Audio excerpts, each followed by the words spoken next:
How to earn Audible badges and achievements. Hello everyone, in this tutorial we'll be learning how we can earn Audible badges and achievements.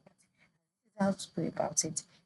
First step is to launch the Audible app on your device and then sign in into your Amazon account just like I've done here. And then once you've done that, move to the bottom part of the screen where you can see navigation bar and then click on the profile icon. It's located by the left side, and so by clicking on your profile icon, you will be brought to your profile page. On this page, you can see your profile name, you can see the number of batches that you have and number of titles. Currently, I have 0 batches.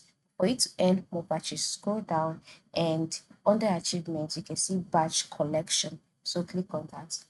Then by clicking on batch collection, you will see the number of batches that you can earn here. All right. And then on this same page, if you've unlocked any batch, that is if you've earned any batch, you'll see it there. But if you've not unlocked any batch, this is how they will all look like. For me, I've not unlocked any batch. That is why they are looking this way.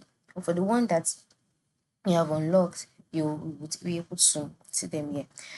So for you to be able to earn batch, just click on the batch that you'd like to earn, and then details on how you can earn the batch to be displayed. All right, this is what you have to do, and then you can click on got it to show that you are interested. And so check out other batches that you'd like to with earn as well, and then check out the requirements, and then once you've understood it, click on got it and you're good to go. So this is how you can earn badge, or you can earn achievements on Audible. All right. Thank you for watching and have a good day.